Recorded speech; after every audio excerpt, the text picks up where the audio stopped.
Salve galerinha, professor Valci voltando aqui com a nossa terceira aulinha. Agora nós vamos falar de alguns povos da antiguidade, mas não do Ocidente. Agora nós vamos falar do Oriente, né? O que a gente chama de Oriente Próximo. Alguns povos assim que talvez você não ouviu falar ainda, mas que depois, ao longo dos anos que vocês forem estudar história, sempre irão ouvir falar nesses povos, certo? Vamos lá. Aqui o nosso primeiro povo da região da Mesopotâmia, que pega toda essa região. Ó, Egito, nós já falamos sobre ele, né, que vocês já conhecem. Aí passa aqui por alguns países que têm os mesmos nomes atualmente, Síria, Arábia. E aqui vem, então, toda essa parte aqui da Mesopotâmia, essa parte aqui é o que a gente chama de Oriente Próximo. Mas para cá, onde está a Pérsia, que nós vamos estudar também, nós chamamos de Oriente Distante. E por aqui, essa região é onde o pessoal chama de Oriente Médio. Então, o próximo, o médio e o distante. Mas nós só vamos falar do próximo: Mesopotâmia, assírios, fenícios, hebreus, e da Pérsia, que fica no Oriente mais distante, tá certo? Então vamos lá. Muitas crenças, conhecimentos, técnicas, costumes e práticas que ainda hoje existem têm mais de 2000 anos. Grandes religiões como o judaísmo, cristianismo, islamismo, praticados por milhões de pessoas, nasceram no mundo do Oriente Próximo, na Antiguidade. Nessa rota você vai estudar a formação dessas sociedades. Essa questão, principalmente o judaísmo e o cristianismo, né? Porque todos eles vêm do povo hebreu. Hoje nós vamos estudar um pouquinho do povo hebreu. Então, os povos que viveram ali deixaram importantes contribuições, que nem o hebreu, a religião, o Mesopotâmio, lá o pessoal da Babilônia, os primeiros códigos de leis escritas, os fenícios, as técnicas de navegação e assim por diante. A palavra Mesopotâmia significa entre rios. São as populações, civilizações que surgem entre o rio Tigres e o rio Eufrates. E olha só, diversos povos se fixaram ao sul da Mesopotâmia há cerca de 8.500 anos. Então é muito tempo. Para cultivar, eles já faziam os canais de irrigação, que nós estudamos bem no Egito, né? Eles cavavam, faziam com que as águas fossem ou do Tigres ou do Eufrates até as suas plantações. Já usavam arado, então eles já faziam uso do metal, do ferro, muitas vezes esse ferro negociado com os egípcios, então já havia um certo comércio. E o que vai facilitar a vida dessas pessoas, desses povos mesopotâmios? A água. O fato deles estarem entre dois importantes rios faz com que eles se estabeleçam e eles se desenvolvam muito.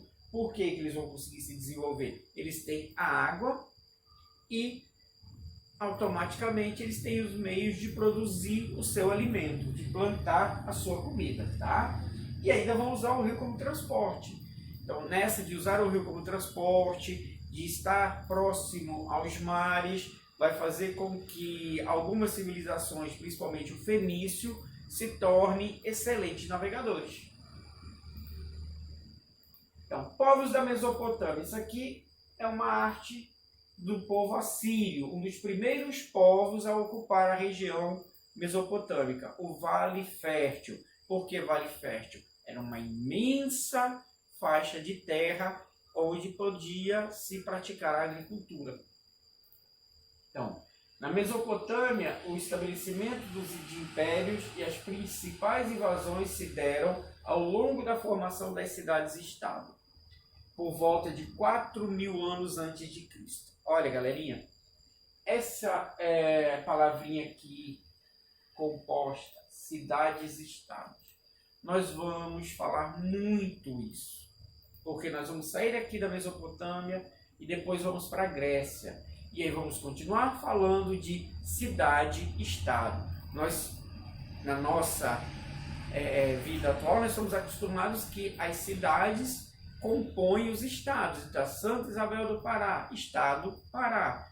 E o que seria então uma cidade-estado? Uma cidade-estado é aquela que tem uma administração própria e independente, tá? Como se não existisse um outro governo acima do governo daquela cidade. Isso vai ficar muito claro quando nós formos estudar Atenas e Esparta, que já é no próximo capítulo, tá certo? Então, o que são isso daí? Lá os sumérios, as cidades sumérias, são todos povos sumérios, mas eles não têm um rei que comande todas as cidades.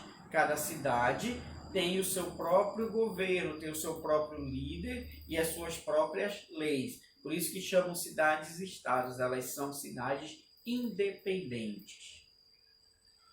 Objetos encontrados nesses sítios arqueológicos mostram que esse povo dominava técnicas de metalurgia. Lembram quando falamos do Egito? Que a metalurgia, a técnica de manipular o metal, de aquecer o minério e depois resfriá-lo, dando forma aos objetos. No caso do ferro, arados, espadas, facas e outros objetos, principalmente que eles usavam na agricultura. Tinha desenvolvido a escrita. Essa escrita geralmente é uma que eles chamam de cuneiforme. São vários símbolos em formas de cone. Tá? E as cidades-estado: Ur, Nippur, Uruk e Lagash. Ur, galerinha aí dos grupos das escolas dominicais, das escolas de catecismo, galerinha das escolas das igrejas aí, quando a gente vai estudar o Velho Testamento, a gente vai falar em Ur. Ela faz parte da história do povo hebreu. Então ela faz parte da formação da nossa religião. Então, quando se estuda o Antigo Testamento, Ur aparece em alguns momentos lá. E centros religiosos, comerciais e culturais. Por volta de 2300, grupos nômades, formados pelos acádios, vindos do norte, entraram em conflito com os sumérios. Por que tem muito esse conflito na antiguidade? Tem muito esse conflito porque os povos eles ainda eram nômades, eles ainda estavam procurando um lugar ideal para fixar a sua moradia. De repente chega, vê um extenso vale, água em abundância, terras férteis, eles querem se fixar. Só que já tem outro povo morando lá. E aí o que está chegando quer ficar, o que já está lá não quer deixar. E aí acabam entrando em conflito, ao invés de negociarem pacificamente para cada um ficar numa parte. E aí acabam tendo os conflitos, às vezes um povo incorpora o outro, às vezes um povo expulsa o outro. A superioridade guerreira dos invasores se afirmou quando o rei Sargão, de Acádia, unificou o império que abrangia grande parte da Mesopotâmia. Aí aconteceu o quê? Uma incorporação. Os povos que chegaram, entraram em conflito, venceram, e o povo derrotado, então, passou a fazer parte da cultura, fazer parte do povo que venceu. Então, não houve aí, então, uma expulsão. Então, houve uma anexação. Meu Deus, palavrinha enrolada. E aí, os acádios acabaram passando a fazer parte. Cadê aqui? Vamos aqui. Primeiro tem os acádios e vão fazer parte dos sumérios. Então, vai virar um povo só. Tá? Então, após um século de domínio acádio, sofreu ataques de outros povos, como os amoritas, perderam a posição de poder na região. Então, notem-se. Primeiro eram os sumérios, vieram os acádios, dominaram os sumérios, aí vai vir os amoritas, vão dominar os acádios e assim vai. Ó, isso aqui é uma foto hoje, né? Esse é o vale do Eufrates. Então, isso aqui vai quilômetros. Aí de um lado tem todo um vale assim do Eufrates, E do outro lado tem todo um vale muito parecido, que é o do Rio Tigre. Então, eles têm toda uma extensa faixa onde eles podem praticar a navegação, pescar e ao redor fazer a irrigação e plantar. Então, era uma região excelente para se fundar uma civilização. E é isso que eles vão fazendo. Com a ascensão do soberano babilônico Hammurabi, no final dos anos 1700, o controle da maior parte da região entre rios Tigre e Eufrates passou a ser do Império Babilônico. Esse imperador Hammurabi, ele vai criar algo que é considerado um dos primeiros códigos de leis escritas, o Código de Hammurabi. Alguns chamam de Lei do Talhão. A frasezinha básica dele é o olho por olho, dente por dente. A gente vai ver isso já já aqui. Então, a supremacia da Babilônia dura até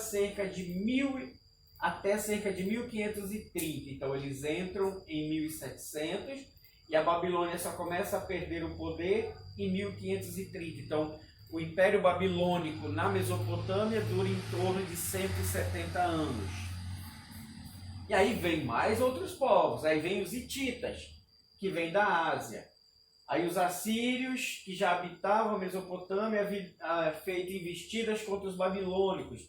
Notem que os povos vão chegando, um vai dominando o outro, mas todos vão continuando ali.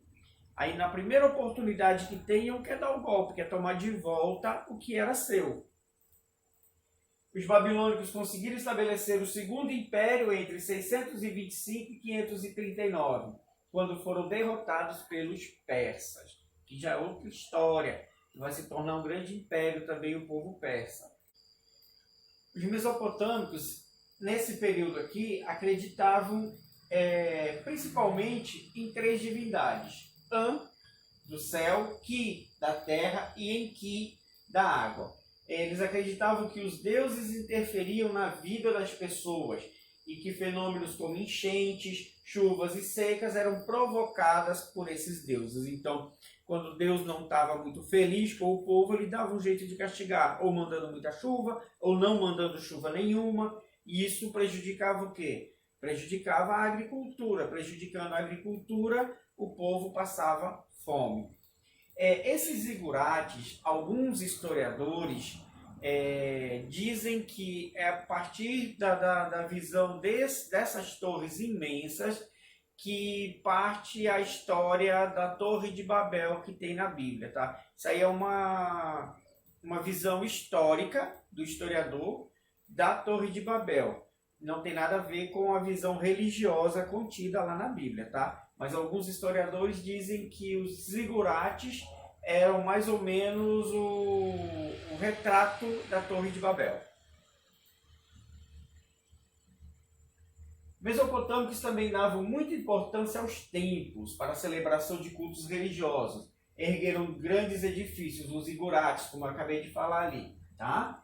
Dirigiam trabalho coletivos e emprestavam animais e sementes aos camponeses. Além disso, nesses templos também realizavam observações do céu, o que permitiu o desenvolvimento da astronomia. Notem, por ser construções altas, eles ficavam de olho no céu, no sol, na lua, para saber mais ou menos como proceder, principalmente controlar os períodos, qual o melhor momento de plantar, qual o melhor momento de colher, está na hora certa, não está? A base da sociedade era composta por funcionários públicos, camponeses, comerciantes, artesãos e escravizados. Isso é uma coisa que a gente vai ser... Quando fala em escravo, né, a gente pensa na nossa historinha do Brasil, mas não, os escravos daqui eram diferentes. A maioria deles eram o que a gente chama na história de escravos de guerra. Prisioneiros de guerra. Quando entrava em conflito, o povo, a civilização que vencia, adquiria o direito de escravizar a civilização que perdia dentro de uma guerra. Tá? A divisão social, essa divisão é o que garantia a ordem. É como hoje em dia, nós temos divisões, temos aqueles mais ricos, aqueles mais pobres, aqueles mais pobres ainda, temos aqueles classe média, então há essa divisão. Essa divisão nesse período era a maneira como eles encontravam para controlar. Geralmente as classes altas era que comandava tudo e o povo mais pobre, os camponeses, respeitavam e eram, como a gente costuma dizer, submissos às classes mais altas. E eles criam códigos de lei, como eu falei há pouco, né? O Código de Hammurabi. Esse aqui é um exemplo da escrita cuneiforme. Veja que são muitos objetos. Esses símbolos, eles conseguiam fazer uma leitura disso, tá?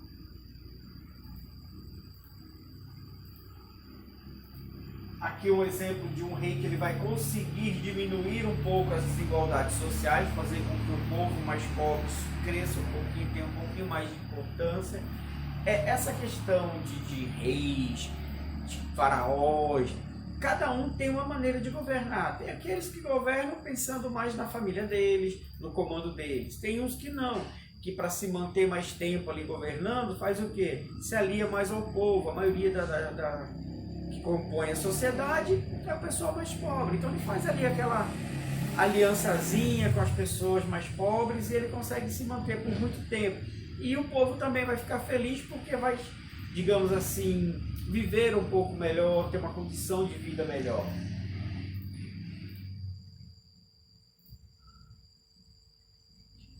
O rei sumeriano Ur-Nammu, por volta de 2040, também organizou um código de leis, que faziam parte das antigas tradições. Esse código previa que se uma pessoa cometesse crimes graves como roubo ou assassinato, seria punido com a morte. Esses povos orientais, esse pessoal da região ali que nós conhecemos hoje como pessoal árabes, eles tinham muito essa questão de devolver o mal. Se você fez mal a alguém, o mesmo mal que você causou deve ser causado a você. Tá? É a base do Código de Hammurabi. Olho por olho, dente por dente. Se você causar um mal para alguém, aquele mal que você causou vai ser causado em você. Digamos, você era um construtor, você construiu uma obra, essa obra caiu e matou o filho de alguém, pela lei do Código de Hammurabi, ou você ou alguém da sua família também vai ter que morrer para você pagar o mal que você fez. Então eles eram um código de leis assim, muito duro.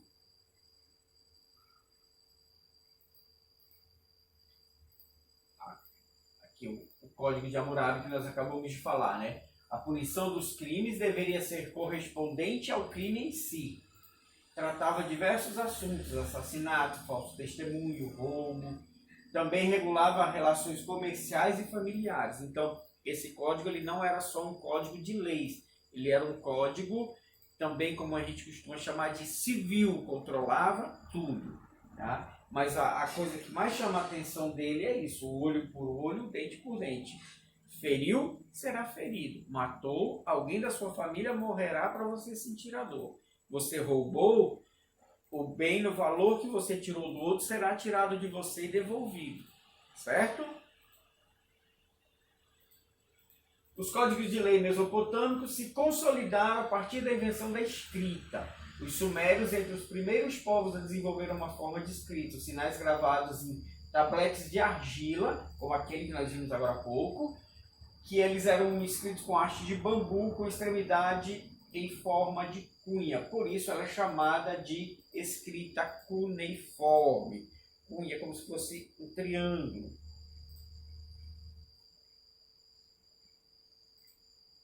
Através da arqueologia, de se encontrar alguns tabletes desses antigos, é que os arqueólogos e historiadores vêm conseguindo decifrar as escritas e as histórias deixadas por esses povos. Eles usavam para registrar tudo. Eles usavam para registrar as colheitas, número de animais, os impostos recebidos. Então, esses povos antigos da região do Oriente Próximo, eles já tinham total controle administrativo do Estado. Eles já tinham todo o registro da sociedade.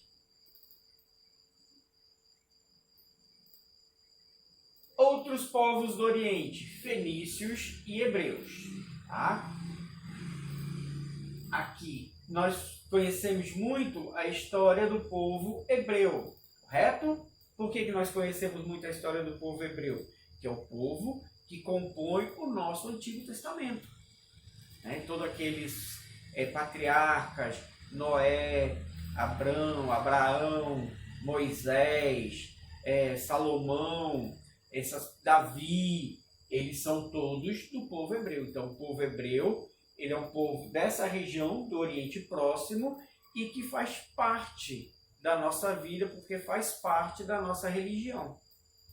Então, dois povos muito importantes, os fenícios. Qual a importância dos fenícios? Olha, eles se colocam aqui, nessa região, próximo ao Egito, frente ao mar Mediterrâneo. Por eles estarem frente ao mar, o que eles vão desenvolver? Navegação.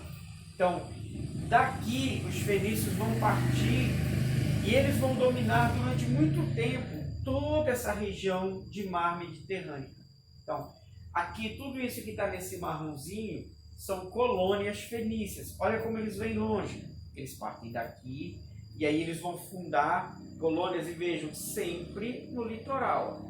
Aí eles vão fundar aqui Cartago. Nós vamos falar muito de Cartago também quando formos estudar a Grécia.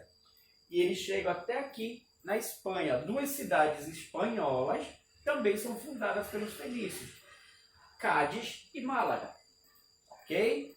E eles também vêm aqui, ó, a ilha de Córcega. Então, toda essa região, todo esse mar Mediterrâneo era dominado pelos fenícios, mestres da navegação.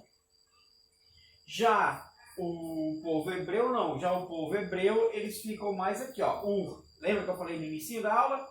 Cidade de Ur, Harã. Essa aqui é uma rota que o pessoal diz provavelmente do hebreu. Por que eles dizem provavelmente do hebreu? Essa aqui, essa rota aqui, é a que a gente conhece no Velho Testamento como a diáspora do povo hebreu.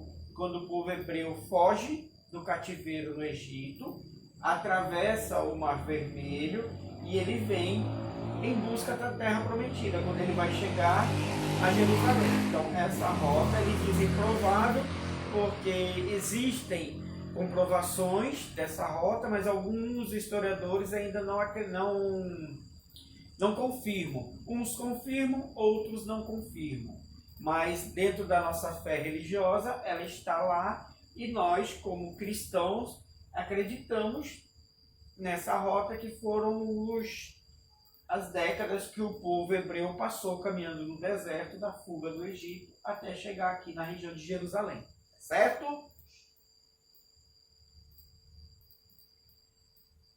Entre o Egito e a Mesopotâmia, uma região árida banhada pelo Jordão, outros rios menores. Entre grandes impérios e dois mares, o Mediterrâneo e o Vermelho, a região tornou-se um território de trocas culturais e comerciais. Foi aí que saiu as duas civilizações, fenícia e hebraica. Né? Então aqui, por aqui e aqui, numa região mais árida, né? não muito próximo do Tigre e do Eufrates, eles vão ficar mais nessa região um pouquinho mais afastada. E o fenício ele vai ficar mais aqui à beira-mar, certo? Há cerca de 5.000 anos, povos vindos da região do Mar Morto. Vamos voltar aqui. Não, aqui. Mar Negro, cadê o Mar Morto? Tá para cá. Então, esses povos fenícios, eles vão vir daqui, tá? Então, eles vão vir dessa região até eles chegarem e se firmarem aqui. Então, não é algo que demora muito tempo, eles vêm e vão conquistando até chegar aqui. Tá? A região costeira favorecia a prática da pesca e do escambo com povos estrangeiros. Usavam florestas de cedro existente nos seus domínios para fazer as suas embarcações. Eles aperfeiçoaram as técnicas de construção naval e as técnicas de navegação. Esse é um alfabeto cuneiforme sumério, que ele vai ser uma das bases do nosso alfabeto atual. Vejam só, tudo isso aqui era um A, um B, C, D. Eles tinham essa noção de A, B, C, D? Óbvio que não. Depois, através dos estudos que arqueólogos e historiadores foram decifrando esses códigos, tá ok? A navegação vai permitir aos fenícios conquistar vários mares, como nós já falamos ali olhando aquele mapinha, né? Até chegar aqui no Estreito de Gibraltar. Vamos voltar lá no mapa para me mostrar para vocês o que é o Estreito de Gibraltar. É bem aqui onde está essa seta. Esse Estreito de Gibraltar, ele é um canal que separa a Europa da África. Então, bem aqui é a Espanha, do lado de cá é Marrocos. Então é muito próximo atravessar de Marrocos, um país africano, para a Espanha, um país europeu.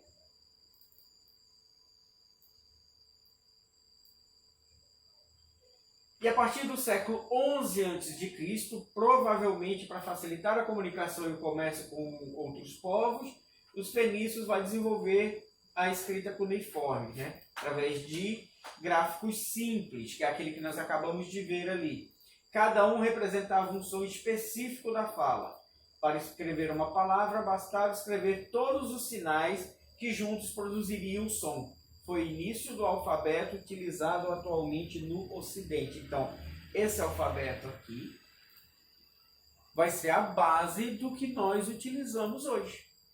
Olha a importância desses povos da antiguidade. O que eles fizeram aí há 4, 5 mil anos atrás é a base daquilo que nós utilizamos hoje. Fenícia chegou a dominar grande parte da região do Mediterrâneo, Mar Negro e Cáspio, mas sucessivos ataques assírios, babilônicos e persas fez o poder fenício ser conquistado. Ele vai acabar de vez, ele vai cair de vez na mão dos macedônios em 322 a.C. Então, agora a gente vai falar um pouquinho da história do povo hebreu.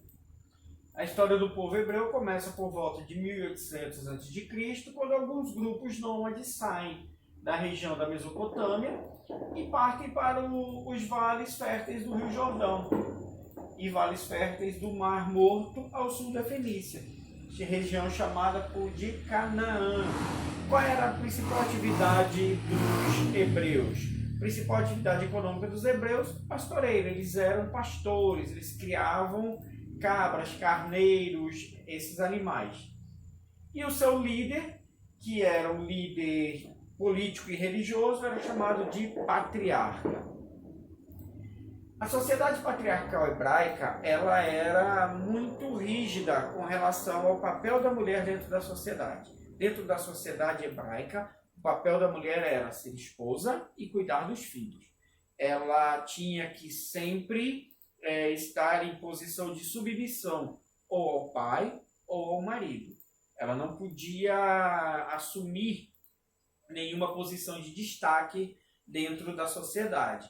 Há alguns relatos de que algumas mulheres chegaram a ocupar cargos importantes dentro dessas tribos hebraicas, mas isso era muito raro. Aqui é uma representação do Templo de Salomão. O rei Salomão, reza uma lenda em cima dele até hoje, né? As minas do rei Salomão, que segundo essas lendas ele era um homem riquíssimo e que após morrer não foi encontrado esse tesouro. Então existem as lendas até hoje de que esse tesouro estaria escondido em algum lugar ali da região próximo da Mesopotâmia. Mas isso tudo são as histórias dentro da história. Em períodos de seca mais intensa, o povo era conduzido pelos desertos em busca de oásis, onde houvesse água para as pessoas e os animais. A mais conhecida dessas migrações ocorreu por volta de 1700, aproximadamente, quando os hebreus chegaram às margens do Nilo. Após serem perseguidos pelos egípcios por volta de 1230, os hebreus retornaram a Canaã. Então, eles foram capturados, eles chegaram ao Egito por volta de 1700. Eles vão ser feitos escravos pelos egípcios e eles só vão conseguir fugir e voltar para Canaã em 1230. Né? Então, são quase 500 anos aí, né? São 470 anos que eles ficaram presos no Egito sem conseguir voltar para a sua terra. O retorno à região de origem colaborou para a formação da identidade cultural do povo hebreu. Unidos na religião monoteísta, um dos primeiros povos monoteístas que se tem ideia, que se tem conhecimento na história, os hebreus formaram um reino com capital na cidade de Jerusalém. Por isso que Jerusalém até hoje ela é a cidade sagrada para judeus, para cristãos e para muçulmanos. Os primeiros reis foram Saul, Davi e o seu filho Salomão, entre os séculos 11 e 10. Salomão construiu em Jerusalém um enorme templo para o culto do Deus único, Javé ou Jeová. Os hebreus, vivendo na rota de ligação entre diferentes impérios, foram dominados a partir do século 8 por assírios, babilônicos, macedônios e romanos. O que acontecia com os hebreus? Como as suas terras estavam bem aqui, e aqui eram rotas principalmente vindas do Mediterrâneo, vários outros povos vão invadir e dominar os hebreus. Então, romanos vão dominar os hebreus, macedônios. Isso vai atrapalhar muito a formação de um Estado e até mesmo da fixação do povo hebreu numa única região, certo? Agora vamos lá, para o Oriente mais distante. O Oriente mais distante a gente vai falar aqui da Pérsia, tá certo? Então, império formado pelos povos Medo e Persa migraram da Ásia Central para a região do atual Irã. Então, o antigo Império Persa é onde hoje está o país Irã. Praticava agricultura, criação de animais e mineração. Sociedade também patriarcal. A maioria das sociedades antigas, elas eram patriarcais. O poder estava na mão do homem, do chefe de família, e sempre o poder na tribo era com o mais velho, tido como o mais sábio, aquele que comandava. Comerciantes, ao lado de sacerdotes e membros do exército, formavam uma elite, exercia autoridade e controle sobre os pastores, agricultores e escravizados. Sistema de administração bem organizado, e esse império dividido em 20 províncias. O imperador Dário I criou um sistema de controle das províncias e ordenou a construção de estradas. Uma delas, a Estrada Real, com 2.500 quilômetros. Vamos ver aqui o desenho dela. Essa linha vermelha aqui, que vem desde aqui, de perto aqui de Esparta, que aqui já é Grécia.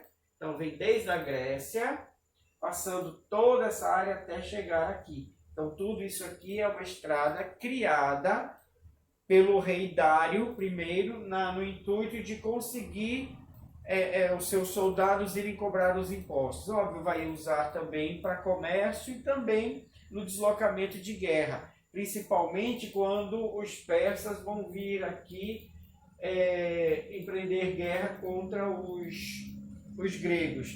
Vai ter uma guerra muito grande deles com Esparta e depois com Atenas. No próximo capítulo a gente vai ver um pouco sobre essas guerras.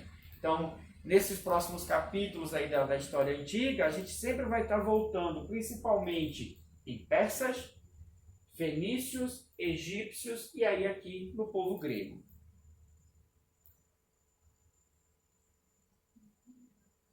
Organizou também sistema de correios para ir e vir as comunicações, uma moeda, o dárico, para facilitar, ou seja, dentro do Império Persa, eles já tinham uma moeda, o dárico. Então só se comprava e vendia produtos dentro da Pérsia usando o dinheiro persa. Rígida fiscalização sobre a população, os imperadores não conseguiram evitar revoltas populares contra a cobrança de impostos. Tais crises enfraqueceram o Império em 333 a.C., O Império Persa foi dominado pela Macedônia, comandado por Alexandre. Alexandre, o Macedônio, ele é uma pessoa também que a gente vai sempre falar dele. É conhecido na história como Alexandre o Grande. Ele vai dominar a Pérsia, ele vai dominar a Fenícia, ele vai, em certo momento, dominar parte do Egito. Então, ele vai ser um conquistador que grande parte desse Oriente Próximo e Oriente distante vai ser dominado por ele. As crenças religiosas persas, ela é em cima do profeta Zoroastro. O que o profeta Zoroastro pregava? Ele pregava a existência de apenas dois espíritos que controlavam o mundo. Então, todo mundo, na visão desse profeta persa, era controlado por dois espíritos. Ahura Mazda, também chamado de Hormuz, e Angra Mainyu, conhecida como Ahriman. Um era o espírito do bem e o outro o espírito do mal. Então eram dois deuses, dois espíritos que estavam controlando toda a vida segundo a teoria religiosa persa. O bem e o mal. O deus do bem, o deus do mal.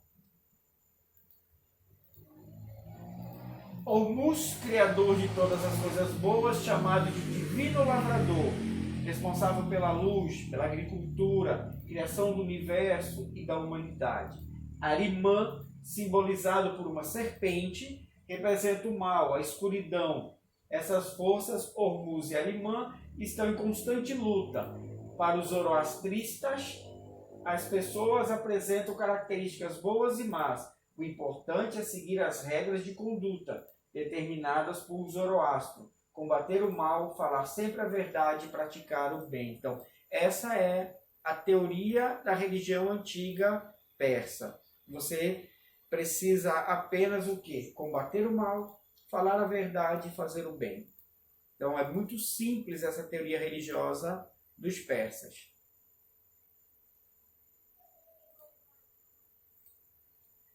Então, galerinha, é isso. Esse nosso passeio aí pelo Oriente, né? O Oriente Próximo e o Oriente Distante. Passeamos aí pela Mesopotâmia, vimos aí os assírios, sumérios, arcádios, chegamos na Fenícia, conhecemos um pouco do povo hebreu, povo persa, e em breve estaremos de volta com o povo grego. Mas nesse contexto de povos da antiguidade, a gente vai estar sempre falando de um e de outro. Então, hoje nós falamos desses povos, na próxima aula estaremos falando de outros povos, mas sempre a história deles vão estar interligadas. A gente sempre vai estar voltando na Pérsia, vai estar voltando no Egito, dando uma passeada na Fenícia, desembarcando lá em Jerusalém do povo hebreu, pegando uma navegação até chegar em Esparta, fugindo para Atenas. A gente sempre vai estar aí passeando nessa região da história, nessas nossas próximas aulas, tá certo? Então é isso, galerinha. Ficamos por aqui. Fiquem bem, fiquem em paz. Forte abraço.